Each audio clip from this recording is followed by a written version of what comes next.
Gua belakangan ini jadi lebih sedikit mempertanyakan tentang yang namanya climate change. Gua sampai sekarang masih percaya sama climate change. Cuman gue menemukan kejanggalan yang sangat aneh dan gue jadi mempertanyakan semuanya sekarang. Setiap tahun di Swiss ada acara besar yang namanya World Economic Forum atau WEF. Di sana para pemimpin dunia, tokoh bisnis presiden-presiden, para bankir besar raksasa dan orang-orang dengan uang yang sangat berlimpah itu berkumpul di sana untuk ngomongin masa depan dunia. Termasuk salah satunya adalah climate change. Dan ketika gue ngomong uang berlimpah di sini, maksud gue adalah uang yang sampai triliunan ke atas. Jadi bukan ratusan miliar, bukan puluhan miliar, enggak. Ini udah triliunan, udah billions of dollars bahkan. Di sana mereka selalu ngomongin tentang bagaimana kita semua harus lebih hemat energi, lebih ramah lingkungan dan lebih peduli sama bumi. Tapi kalian pernah mikir nggak? Mereka yang ngomong gitu, pada kenyataannya malah datang ke acara ini pakai jet pribadi yang sangat boros emisi karbon. Menghabiskan energi yang jauh lebih banyak dibandingkan kita semua yang cuma naik transportasi umum sama jalan kaki. Gue bakal sharing ke kalian hal yang gue temuin dan kejadian-kejadian yang gue kira bagus, ternyata cuma propaganda aja untuk suatu hal yang jauh lebih besar. Dan tampaknya otak gue sedikit atau bahkan bisa gue bilang sudah kecuci.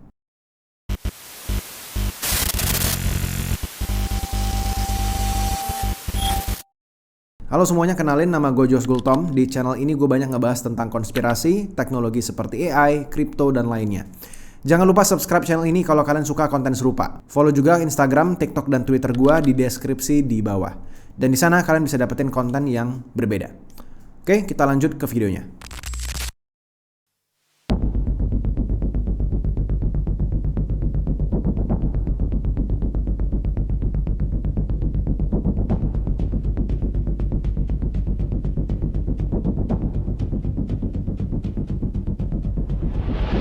Ketika kita ngomongin konferensi WEF di Davos, di mana mereka gaung-gaungkan mengenai climate change, itu adalah hal yang buruk dan emisi karbon di dunia ini udah sangat tinggi segala macam.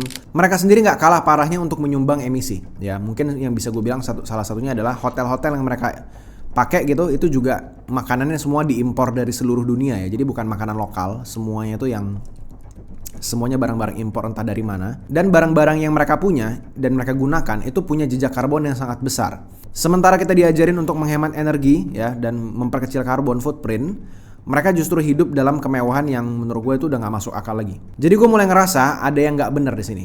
Kalau mereka beneran peduli sama bumi, kenapa mereka malah jadi salah satu penyumbang karbon terbesar? Kalau mereka pengen kita ikut nyelamatin bumi, kenapa mereka nggak contohin dengan langkah-langkah kecil yang ada di perusahaan mereka, yang sudah mereka ajarin selama ini? Kenapa mereka nggak contohin? Kenapa kita harus bayar pajak karbon dan harus hidup lebih hemat, sementara mereka terus menikmati semua kemewahannya?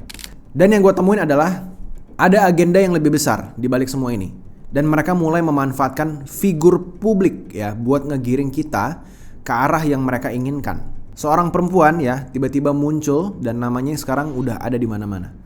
Kalian pasti pernah dengar namanya dan pernah lihat wajahnya, yaitu namanya Greta Thunberg. How dare you continue to look away?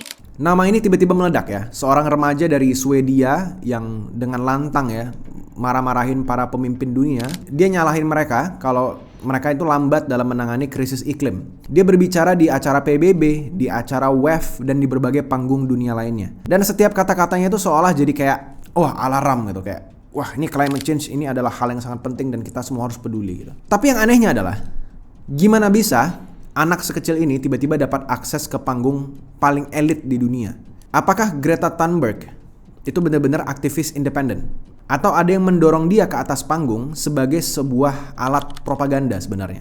Di sini gue nggak bilang Greta itu sebenarnya nggak peduli sama lingkungan, nggak itu, bukan itu poinnya. Gue percaya emang dia tuh passionate soal perubahan iklim. Tapi kita harus jujur dulu. Kenapa justru dia yang diangkat sebagai ikon utama climate change? Kenapa bukan ilmuwan? Kenapa bukan aktivis yang udah bertahun-tahun kerja di lapangan? Kenapa tiba-tiba Greta yang tiba-tiba naik ke atas panggung, bukan orang lain? Menurut gue jawabannya sederhana. Karena dia adalah sosok yang sangat sempurna buat propaganda ini. Greta itu masih remaja, dia ini mudah sekali mendapatkan simpati dunia. Greta tuh kalau misalnya pidato itu sangat emosional ya pas bicara. Ini tuh bikin orang-orang merasa bersalah gitu, merasa memberikan simpati dan ngerasa tersentuh. Dan Greta ini berani vokal ya, dia berani melawan pimpinan dunia ya. Dia kelihatan seperti seorang pahlawan gitu sama rakyat-rakyat biasa. Dan yang lebih menariknya lagi, dia ngomong dan pidato di WEF, World Economic Forum. Tempat yang sama di mana para elit berkumpul untuk ngomongin soal climate change sambil naik jet pribadi. Aneh nggak? Saat Greta ini mulai viral, isu tentang pajak karbon ini juga mulai naik ke permukaan. Saat Greta teriak soal perubahan iklim, negara-negara mulai memperkenalkan satu aturan baru ya, buat ngurangin emisi. Masyarakat ini didorong buat ngerasa bersalah karena sudah menghancurkan bumi bareng-bareng gitu. Perusahaan-perusahaan ini akhirnya dipaksa bayar lebih buat pajak karbon. Negara-negara mulai bikin regulasi baru yang ujung-ujungnya ini bakal nambahin beban ke rakyat biasa seperti gua dan kalian. Gue bakal ceritain tentang ini, tenang aja, tapi tunggu sebentar. Jadi sebenarnya pertanyaannya sekarang adalah, Greta ini tuh sebenarnya aktivis sejati atau cuman pion aja dalam permainan elit global?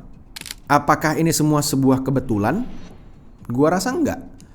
Awalnya tuh pajak karbon ini tuh dikemas sebagai solusi buat ngurangin emisi. Ya, katanya makin besar jejak karbon yang dihasilkan, maka makin besar pula pajak yang harus dibayar. Jadi semakin tinggi konsumsi energi kalian di rumah, semakin banyak yang harus kalian bayar. Ya, ini mungkin belum ada di Indonesia, tapi bakal ada. Cepat atau lambat bakal ada.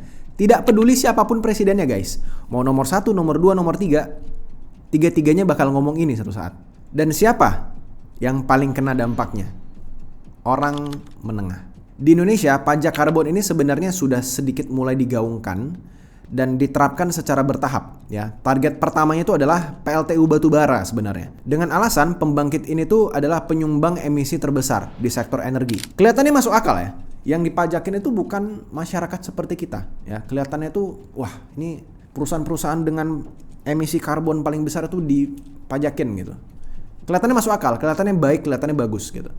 Tapi ini efek dominonya dari pajak ini bakal terasa ke kita semua. Kenapa gitu? Ketika PLTU kena pajak lebih tinggi, harga listrik itu naik. Dan siapa yang akhirnya bayar? Kita semua. Bukan cuma listrik ya.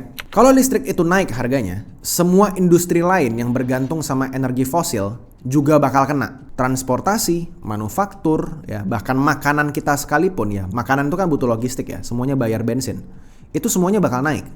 Barang-barang semuanya, literally kebutuhan pokok yang produksinya butuh energi tinggi, ini juga bakal makin mahal ke depannya. Semuanya yang kalian beli sehari-hari bakal makin mahal. Ini bakal makin memperparah kehidupan masyarakat Indonesia. Dan kalian kira kalian bisa keluar dari pajak karbon ini? Tidak bisa. Sementara kalian ya ditekan untuk bayar lebih, orang-orang kaya di atas yang korporasi gede itu masih bisa cari cara buat lolos sebenarnya. Mereka bisa beli carbon offset. Ya, ini kayak semacam izin buat mereka bisa terus bikin polusi seenak jidat gitu, asal mereka bayar aja. Dan kalau kalian pikir pajak karbon ini udah cukup gila ya, kalian belum lihat gimana mereka bakal memastikan kita semua itu pasti bayar. Dan ini spekulasi pribadi gue aja guys ya. Ini kita masuk ke ranah spekulasi lah. Ini belum tentu terjadi, tapi ada kemungkinannya sampai sini bisa. Pajak karbon ini bisa saja nantinya ke depan, ya ini kita ngomongin luar negeri lah ya. Bisa saja nanti ke depan ini digabung sama satu sistem keuangan baru yang mereka rancang juga, namanya adalah CBDC atau Central Bank Digital Currency. Ya bahasa Indonesianya mata uang digital bank sentral. Sekarang banyak negara yang sudah mulai mengadopsi CBDC ini, ya alias mata uang digital yang langsung dikontrol oleh bank sentral. Awalnya mereka ini tuh cuman bilang kalau ini tuh adalah sebuah solusi yang bikin transaksi kita tuh lebih efisien, lebih aman, lebih cepat. Intinya kayak gitu. Tapi kenyataannya sebenarnya yang mereka tidak kasih tahu adalah begitu semua transaksi kita semua pindah ke sistem ini, pemerintah bisa mengawasi dan mengontrol setiap uang yang kita punya di bank. Kalian pikir ini cuma teori? Kalian kira ini cuma konspirasi aja? Enggak guys, ini beneran. Di beberapa negara yang udah mulai eksperimen dengan CBDC ini, mereka bisa memprogram uang masyarakat ya. Artinya, uang digital yang kita punya di bank ini punya aturan, bisa dibikin aturan-aturannya. Misalnya contoh, kapan uang ini bisa dipakai, di mana uang kita bisa dipakai, atau bahkan buat beli apa aja, atau bahasa gampangnya lah yang lebih Ya ini kasus ekstrim lah ya. Mungkin kalimatnya gue ubah jadi kayak gini. Uang kalian nggak boleh buat beli apa aja, itu bisa di sistem. Nggak boleh buat bayar apa aja, itu bisa di sistem. Dan nggak bisa transfer kemana, itu mereka bisa atur. Ini gue bukan ngomongin tentang Indonesia ya guys, sekali lagi. Tapi ini terjadi di seluruh dunia. Cepat atau lambat, ini akan masuk ke Indonesia. Dan Indonesia sudah punya. Nama proyeknya adalah Project Garuda. Project Garuda itu adalah CBDC. Sekarang bayangin, kalau ini dikaitin sama pajak karbon. Misalnya kalian udah dianggap terlalu banyak mengeluarkan karbon bulan ini gitu. Mungkin karena kalian beli barang-barang impor dari online ya yang punya jejak karbon tinggi, atau mungkin kalian cuma sekedar boros listrik aja di rumah ya. Dengan sistem CBDC, pemerintah bisa langsung potong saldo di rekening kalian secara otomatis. Atau yang lebih parah lagi, mereka bisa blokir transaksi kalian. Kalian nggak mau taat bayar pajak karbon gitu, rekening kalian tiba-tiba langsung dibekuin. Mobil listrik kalian tiba-tiba nggak mau nyala. Itu kasus paling ekstrim yang mungkin bisa gue pikirin. Karena sistemnya ngedetek kalau kalian kebanyakan emisi karbon. Ini sekali lagi gue ngomongin kasus ekstrim ya guys. Belum tentu terjadi, tapi apakah bisa? Bisa kalau digabungin sama CBDC. Oke. Kita udah ngerti gimana pajak karbon dan CBDC ini bisa bekerja bareng buat ngebatasin kebebasan ekonomi kita semua ya. Tapi pertanyaannya adalah siapa yang ada di balik semua ini?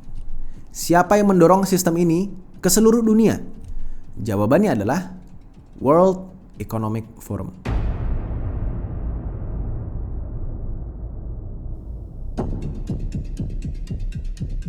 Gue mau ngingetin kalian sekali lagi ya, WEF ini tuh bukan sekedar organisasi biasa guys.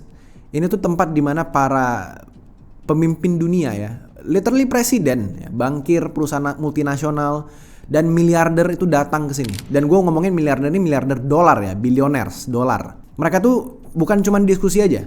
Mereka ini bikin strategi literally. Dan salah satu strategi yang paling mereka dukung sekarang itu adalah CBDC. Di banyak acara WEF ya, para pembicara dari bank sentral dan pemerintah ini selalu ngomongin tentang gimana CBDC adalah masa depan. Ya, masa depan ekonomi global. Mereka bilang ini bakal bikin transaksi lebih efisien, lebih transparan, dan lebih inklusif katanya. Tapi kalau kalian lihat lebih dalam lagi, ada sesuatu yang sebenarnya lebih besar di balik CBDC ini. Gue gak kebayang ya kalau mereka beneran mencoba untuk menggabungkan pajak karbon ini ke CBDC. Ini cuma spekulasi gue doang. Tapi tampaknya ke depannya bakal seperti itu guys. Dan setelah gue perhatiin lama-lama, climate change ini tuh bukan cuman soal masalah lingkungan aja. Ini tuh udah berubah jadi alat buat kontrol ekonomi global sekarang. Dan mereka itu bikin ini tuh sampai masuk ke dalam kehidupan kita lebih dalam lagi. Ya sampai kita nggak bisa ngelawan. Gue pribadi sebenarnya masih percaya sama climate change. Gue percaya tentang jejak karbon. Ya, gue percaya bahwa kegiatan seperti recycling dan kegiatan hijau lainnya seperti menanam pohon itu bakal ngerem climate change. Sampai sekarang pun gue masih ngelakuin itu. Gue recycling sendiri gitu. Gue punya bank sampah di rumah gue, and then itu gue recycle gitu ke tempat recycling. Dan gue masih nanam pohon via online. Gue bayar gitu donasi pohon. Tapi ini kok setelah gue pelajarin tentang WEF ini jadi kemana-mana nih. Gue pas connect the dots kok jadi agak menyeramkan. Masa sih climate change itu buatan dan emang udah direncanain gitu bakal ada? Apa iya sih mereka sengaja rusak bumi segila itu supaya alasannya cuma sekedar bisa ambil duit dari kelas menengah lagi? Gue jadi bener-bener mempertanyakan semuanya sekarang. Ini otak gue udah kecuci atau belum? Atau udah seberapa dalam nih kecuci otak gue nih sama media? Kalian coba tulis teori kalian di bawah. Dan bagi kalian yang gak ngerti apa itu WEF, ya kalian pengen tahu gali lebih dalam, dan agenda mereka yang berjudul literally You Will Own Nothing and You Will Be Happy, kalian bisa nonton video gue yang lainnya di sini. Oke? Dan juga ada video-video yang lainnya di sini juga yang lebih entertainment. Oke itu ya guys, kepala gue udah pusing. Coba diskusi di bawah, gue mau lihat komen-komen kalian. See you guys in another video. Bye-bye.